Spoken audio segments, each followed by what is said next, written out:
Hey, it's Kim Commando Today, your daily podcast to keep you up to date with all things digital and beyond. And I'd love to have you be a part of our podcast. You can make an appointment to speak with me. Just head over to commando.com, and on the top right, there's a button that says Email Kim. Fill that out, and that's it. I always like to kick things off with something super interesting. And this may sound a little far-fetched, but it actually happened. And if you're using an Apple AirTag on your dog, I want you to listen up, because I want you to double check and make sure that that AirTag holder on the collar is snug. And I don't want the AirTag to fall off, because here's the reason why. This guy in Washington, D.C. lost track of his dog's AirTag. Apparently, it fell off the collar somehow.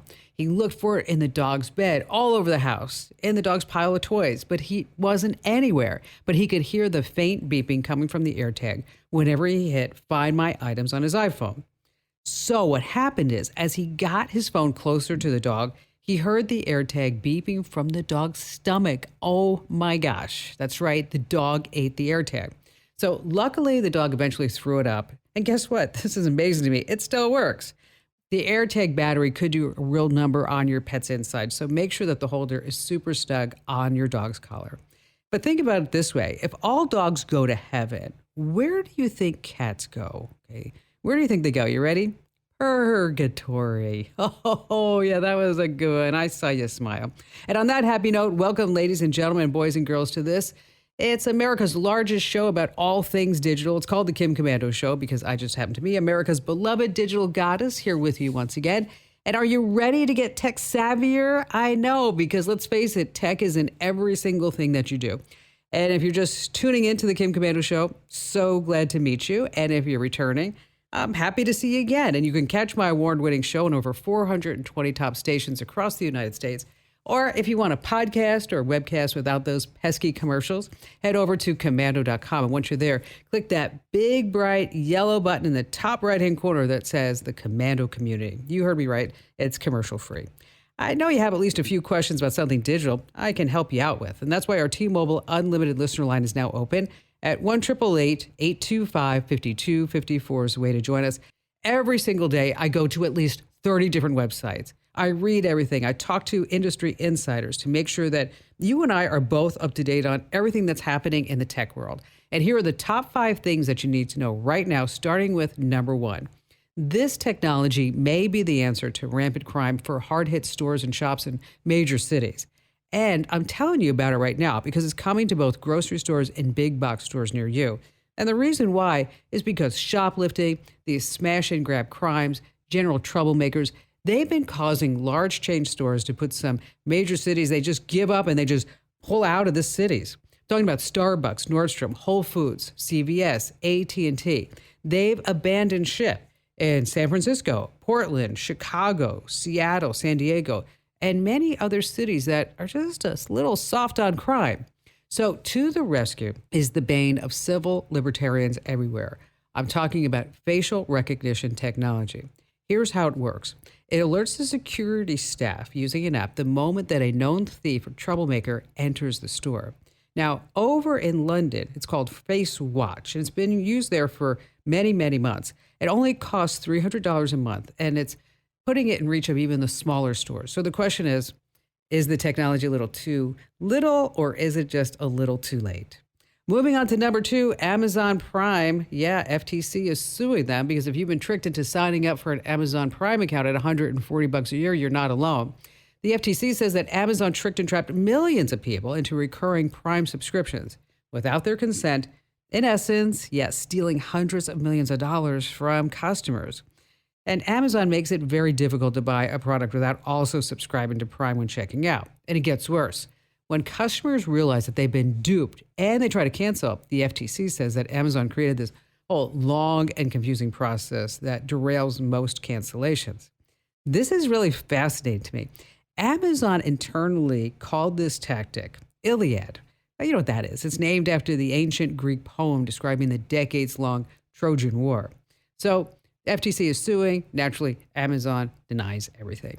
Moving on to number 3, hospitals are under attack. In many cases, it's actually their own fault. Cyber attacks on hospitals have more than tripled in the past 5 years because cyber criminals know that hospitals have no choice but to pay the hackers' ransomware demands. only halfway through the year. And so far, American hospitals have been hit with more than 225 severe digital attacks. Wow, that's a lot. Now, these hacks directly affect 36 million patients this year alone so far. Now, in a crippling cyber attack, it's just really, really bad. Hospitals lose their entire computer systems. And what's on their entire computer systems? Everything in the hospital, including your medical records. So many times, the hospital's operations are reduced to handwritten notes, and life-saving treatments are delayed or misunderstood. And now you can bet that any organization that's crippled in a cyber attack has not put their cybersecurity first. And this is just totally inexcusable when patients' lives are at risk.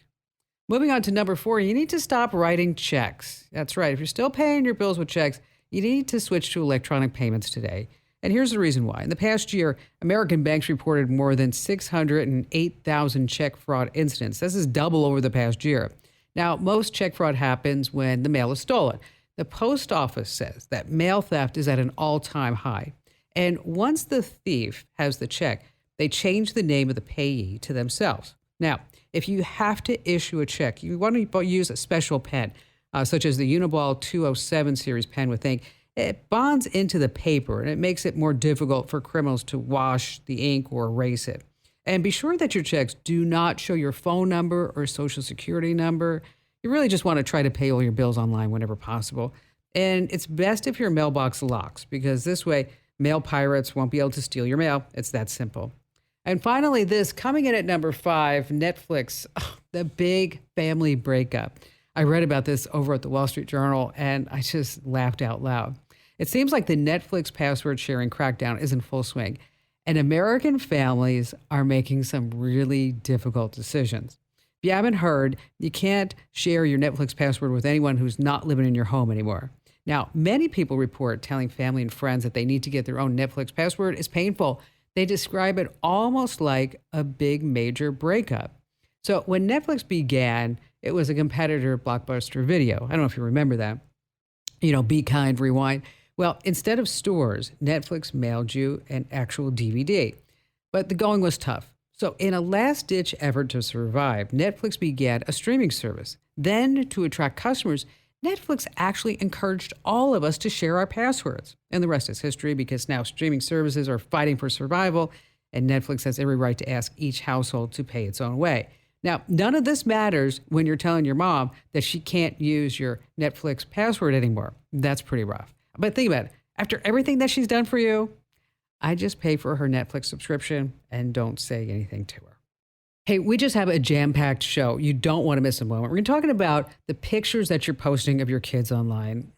Maybe it's not always in their best interest. And speaking of photos, how to erase things from photos the easy way. I'm talking about photo bombers, things in the background. You have this great shot of the beach, but there's some schlub behind you. You're like, okay, I just want that person to go away.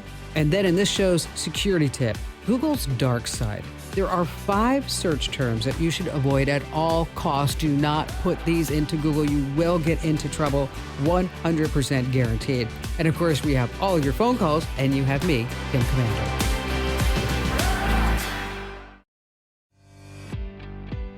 Hey, our T-Mobile Unlimited listener line is now open at 1-888-825-5254 is the way to join us. And if you're listening on the radio, that's awesome. But I just want to remind you that you can also catch the Kim Komando Show as a podcast. It's available Monday through Friday. Just look up Komando with a K wherever you get your podcasts. All right, let's start with James in South Bend, Indiana. I have a question, and I don't know who else to ask. I'm concerned about the possibility of spying by the Chinese hobby drones, and I'm wondering, is it just hypothetical, or is it documented that it has happened, and is there anything the hobbyists can do to prevent it? So you're concerned about the DJI drones? Correct. And what concerns you the most about it? I don't know. I don't suppose I'm going to be filming any national secrets or anything. I just don't want to make it easier for them if I can avoid it. Okay. Well, DJI, as you know, and as you said, it's a Chinese company, and there are concerns about the Chinese government having access to data captured by the drone, such as video footage, flight path information. And DJI always says, oh, all this information is stored on secure servers in the United States, and we don't share that data with the Chinese government. But, if you're in communist China, you're owned by a Chinese company, and they come over and they say, we want your data, what do you think they're going to say, James? Here you go, right? So that's why DJI is not permitted to be used for military use here inside the United States.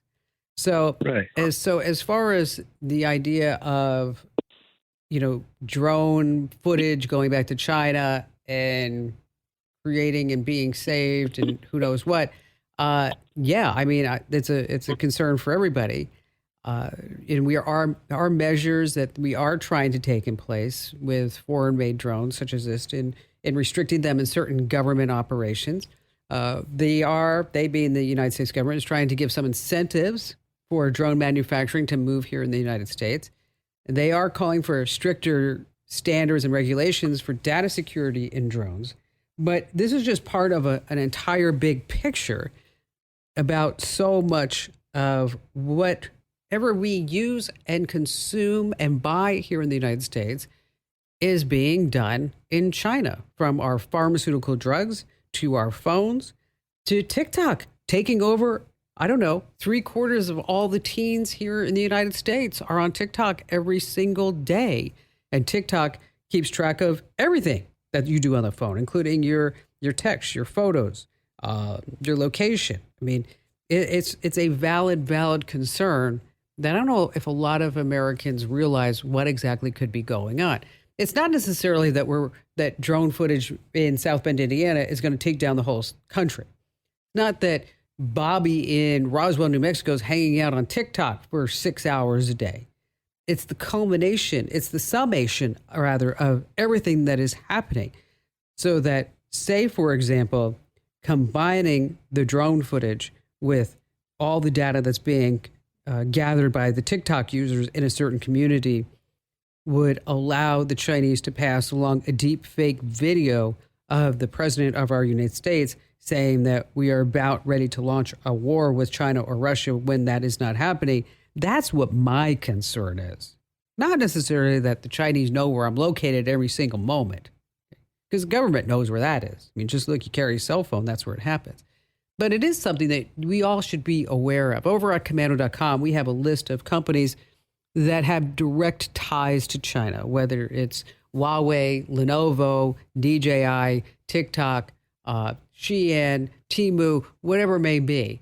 And we also tell you how you can, say, mitigate some of the information that you are sharing and why you really need to get off of TikTok. And you shouldn't be using Temu, by the way. And again, that's over at commando.com. James, thanks for your call. Really great food for thought for all of us. Boy, so many good callers to choose from.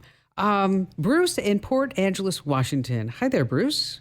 Well, what I'm looking for is a calendar that I can use across all my mobile devices. That's the pads and phones. Mm-hmm. Mainly for my wife, between my wife and myself. Is there a shareable calendar that you're aware of? That I've tried the Google Calendar, I've tried Samsung, and I haven't had any luck at getting those to work. Why not? I couldn't get the calendars to update each other. Because that is... I'm sure it's my fault. Okay. I'm going to have to come to Seattle and fix this for you, Bruce. I just have a feeling I need to do this for you. Because, anytime you're talking about calendars, of course, there are different options out there. But it's really hard to beat. It's really hard to beat Google Calendar. It really is. So are you both on Samsung? Yes. Okay.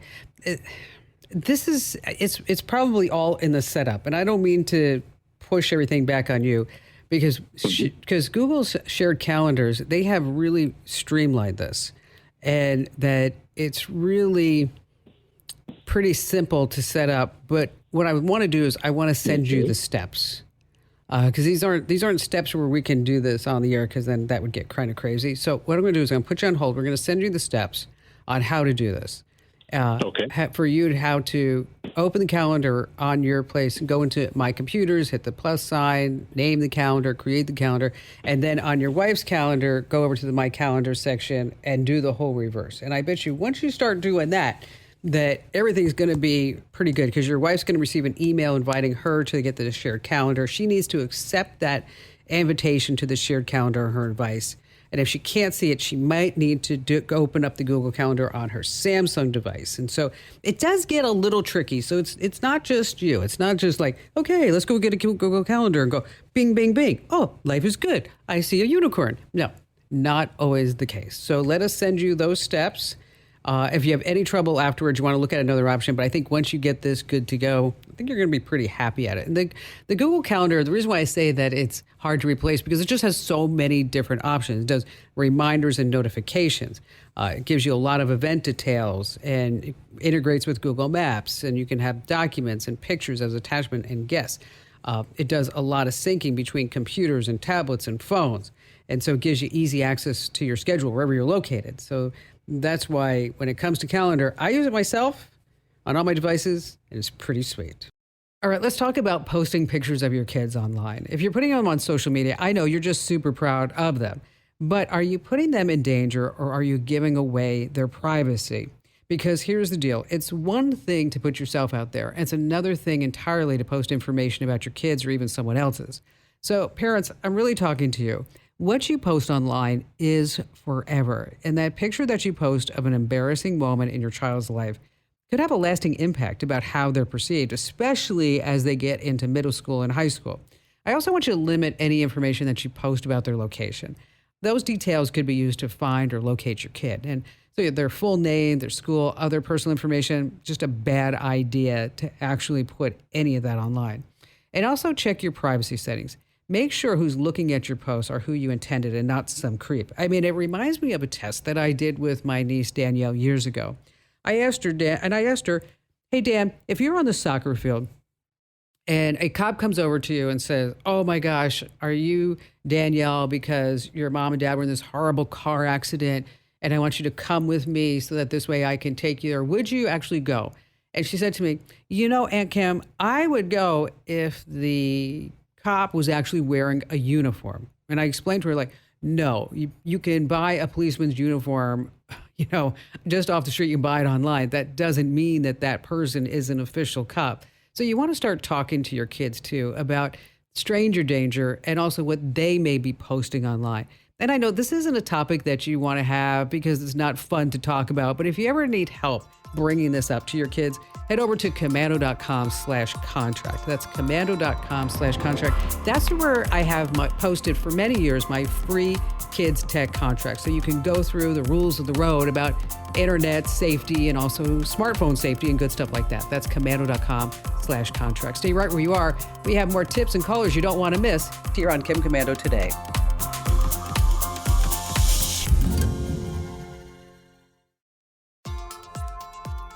Hey, coming up in just a few moments, 5 things that you should never Google search because you will get into trouble, guaranteed. And of course, we have your phone calls. And before we get to all of that, let's talk about photos. You finally took the perfect selfie, only to realize it's just ruined by a bunch of strangers photobombing in the background. Now, before you delete it, there's this really great free Google tool that's going to clean up that picture in no time at all. Because at one point in time, this would have been a total hassle. You'd have to take it to somebody who was an expert Photoshopper to remove any bystanders. But now Google has something called the Magic Eraser. Here's how it works. You just open up your Google Photos app and then you pick the photo. Tap the edit button and then select Magic Eraser. This thing is truly magic. Trust me. It will automatically try to identify the unwanted objects. And if the app gets it right, just tap the erase button to remove them. If it doesn't get it right, you can just maybe take matters into your own hands. Just draw over the objects with your finger to erase them, tap done, and save the image, and that's it. Oh, gosh, it's so cool. All right, back to the phones we go with Barbara in Port Angeles, Washington. Hi, Kim. Nice to talk to you. Thank you. What's happening? It started with, the news all the time is all the fentanyl deaths that are gosh, it's awful, isn't in it? our country. Everybody's... it's something else. And until you maybe have a relative or a friend whose child died of fentanyl. Anyway, so my husband and I were talking about that, and he said, geez, why doesn't somebody do like Johns Hopkins did during COVID, kept that running total of what's all these deaths around the country, around the world. So that was one thought. And then you think about all these kids who are dying from challenges or something that they see on TikTok and Snapchat. And I thought, geez, reminded me of you back in the day of MindSpace. You used to, on your show, talk about the dead women or the murdered women of MySpace. And I thought, gosh, why? That would be a huge undertaking, but so many kids are dying from what they see on Snapchat and TikTok. It's a really interesting thought, Barbara. I had the opportunity to speak to a mom whose 13-year-old son died from the blackout challenge. Oh, geez. And he wasn't because I actually asked her, a lot of times you hear about kids, they are social deviants. Right. They just play video games. They don't go outside. This was not her son. Mm-hmm. He was in the science fair. He played 2 sports. He actually did the blackout challenge on FaceTime with 2 of his friends because his quote unquote girlfriend challenged him to do it. And he died on FaceTime upstairs in his bedroom. And and the social media companies, they're like, oh, well, we're sorry. Yeah. There's nothing we can do. And so there is bipartisan legislation that's moving down now. And a lot of states are finally getting involved. In Montana, they banned TikTok. In Utah, they've banned all of social media unless the kids get parental approval. And some of these kids that are dying now are 8 and 9 years old. So right now it's using a shoestring, and so it's not just Tide Pods. It would be a huge undertaking, and and I will think about it, how the best way, if I could do it, who I could get involved to help me do that. But you have to sort of, everybody's barraged with all kinds of stuff. You just get numb to it. You have to do something that will jerk somebody out of their reverie. I don't know. Something's got to be done. Well, maybe there's an organization. There's an organization, Barbara, about 1,800 moms who have lost their kids to social media challenges. Think about that. 1,800 suffering mothers right now. And that's a drop in the bucket, actually. There are a whole lot more than that. And that's just with that organization, right? Yes, but this is just, that's just within that organization. You're absolutely correct. But, it's crucial for parents, caregivers, educators to promote social media guidelines. And, parents have to monitor their online activity. Like this mom said, I was involved. She said, I picked up his phone. Oh, boy. His father did. But he was up in his bedroom. Oh, geez. On FaceTime. So how many parents, me included, when Ian was 13 years old, the kid would be on FaceTime with his friends in his room doing homework. So it would be a big ask, but I'm going to take this ask and I'm going to see what I can do with it. I'll have to give it some thought, some considerable thought, and think about what kind of resources we could pull together. But maybe if we did have that running total, and that total is much higher, as you so astutely mentioned, Barbara, it's going to be higher than 1,800. Is that maybe each time it ticks over, that one parent somewhere will say, hey, you know what, let me talk to you about these stupid social media challenges and why you shouldn't partake in them. Barbara, thank you for your call. That's a really great suggestion. Let's see. Up next, Jack in Yakima, Washington. I must say I really enjoy listening to your show, but also receiving that daily newsletter update. That's very helpful. Awesome. Well, thank you for your kind words, Jack. And so what's on your mind today? I've been receiving mail for a person to my home, which I have owned for multiple years. I don't believe this person has ever lived here before because I know the people that I bought the house from. Anyhow, I'm not very techy, so I'm looking for a way to protect myself against possible fraud. I don't know if this person is trying to establish residency. Oh, I see. I don't know. I'm seeing ads on TV for home title insurance, things like that. So I'm just curious if you have any suggestions. What kind of mail's coming in? Well, the one I've got sitting in front of me right now is from our Speaker of the House, Kevin McCarthy, addressed to this person, and it's a survey. Okay. Other things have been typical sales-type brochures and things like that. I have not received anything in the way of utility bills or credit card statements or anything like that.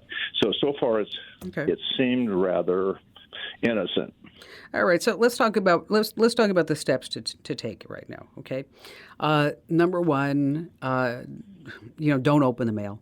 It's illegal. So let's just put this off to the side.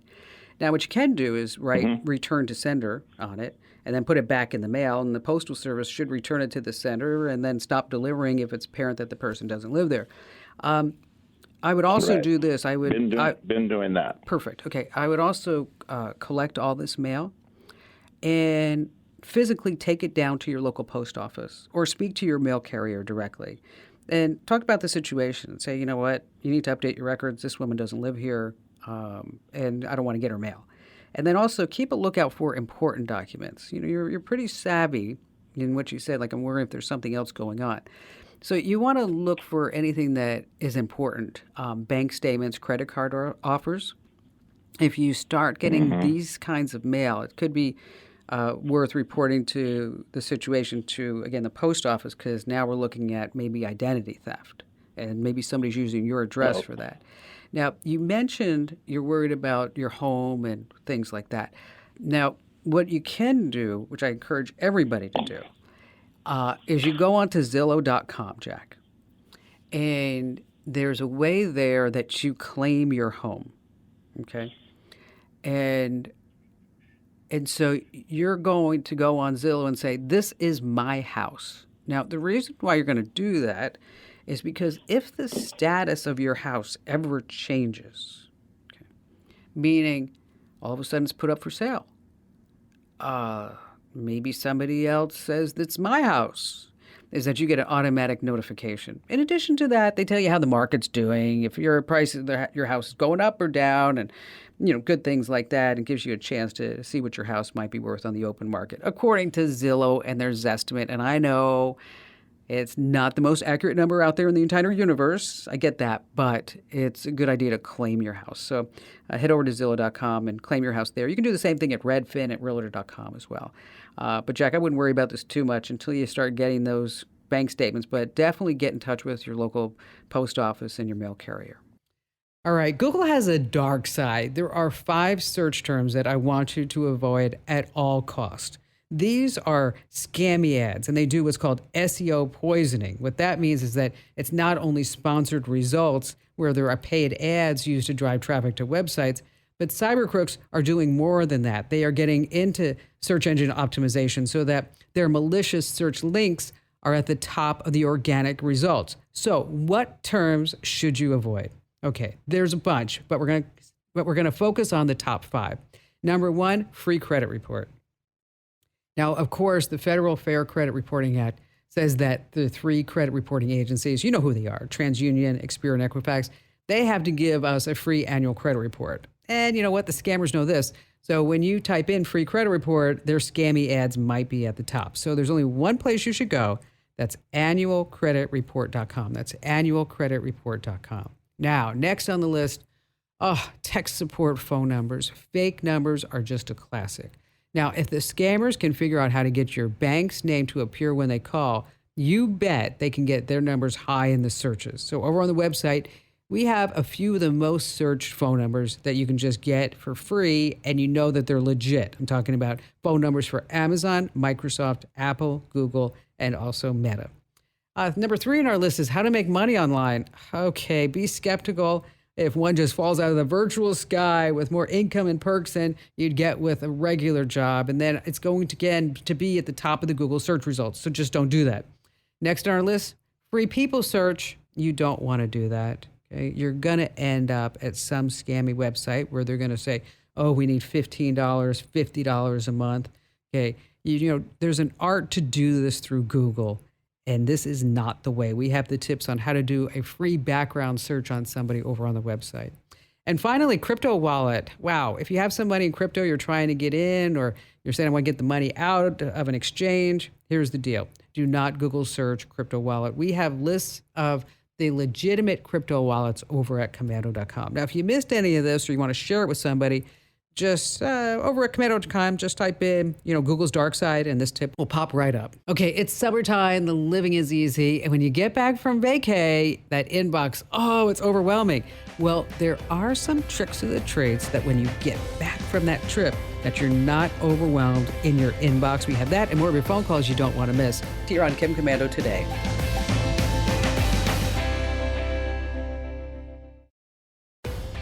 All right, James in South Bend, Indiana. Hello.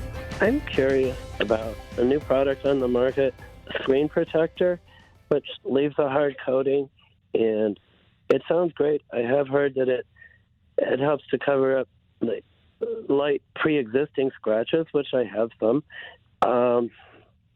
But I'm curious. I've also read somewhere that it's not removable. The idea of a screen protector is you damage the screen protector, then you peel it off and put on a new one.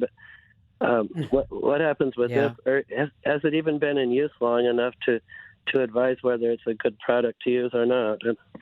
Well, it's always a good idea to protect the screen on your phone because, as we all know, it's easily scratched. And if you drop it, it's not as bad as it used to be, but it used to be you dropped your phone and be like, oh, no, it just cracked 8 ways from Sunday. So, the plastic screen protectors, I have them on my phones, and they do work great. And as you said, is that, you scratch your screen, just peel it off and you're like, yes, or whatever it may be. Now, the liquid screen protectors, I will tell you that you do have to be careful using them. Okay. It does get rid of the minor scratches, but it does take a lot of time and patience. No Red Bulls before you do this. I don't want your hands shaking. And make sure that you're in a really, really good light to apply it the right way. Now, the level of scratch resistance and durability, it varies from brand and product. And they are not a replacement for traditional screen protectors because then it's actually better for drops and impacts. So if you're asking me liquid versus just the traditional screen protector, I'm going to say go with the traditional screen protector because, let's see, they're not very expensive. They're like $8 to $10, and you get a pack for a pack of 2, and it's a lot easier to put that on than to work with the liquid screen protector. James, thank you so much for your call. Hey, I just want to take a moment and let's talk about the free newsletters. If you're not getting the Kim Komando Show free newsletters, you're just missing out. Over 400,000 folks do every single day. We're talking about the latest tech news, tech tips. We have the scam warnings, the data breaches, the recalls, everything that we are sending you every single day is worthwhile information. Let me tell you, I was looking at the reviews on the newsletters. We have almost 35,000 thumbs up and about, 700 thumbs down. So those are pretty decent odds that you're going to love our free newsletters. So here's what you need to do right now while you're thinking about it. Head over to getkim.com. Once again, that's getkim.com. And just give us your email address. We're not going to sell, lease, distribute your email address to anybody, so you don't have to worry about that. And then you're going to start getting Tech Savvy every single day in your inbox for free. That's right, for free. And if you used to get our newsletters and you said, oh gosh, they were full of ads and I didn't like them, try them again. I totally blew them up and they are fabulous. They are just wonderful. Once again, it's getkim.com. That address is getkim.com. Okay, so let's say you're boogie boarding in Hawaii. The last thing that you want to think about is email in your inbox, right? You want to have the best vacation possible because it just costs you a ton of money. So how do you keep your inbox work-free for the next vacay? Well, start by making a really good out-of-office message autoresponder. Not just say, hey, I'm on vacation. No, mention the days that you'll be out. And then also, most importantly, put in there who to contact in case something urgent is happening before you get home. Next up, Organize your inbox. Try to get to every outstanding email in your inbox and complete whatever actions are in them before you actually head out. Now, this is super handy. Schedule your emails. If there are emails that you need to send while you're away, write them before you leave, say to your team or about a meeting, and then use the scheduling feature in your email program to send them when you're sitting there on the beach with a little drink, with a little umbrella, and having a great time. Hey, thanks for joining us. Be sure to tell 3 friends about the Kim Komando Show and podcast, because knowledge is power. Find me at komando.com. This program is a copyrighted production of Westar Multimedia Entertainment and protected by the copyright laws. Any rebroadcast or use of this program for commercial, business, economic, or financial purposes without the written permission of Westar Multimedia Entertainment is strictly prohibited.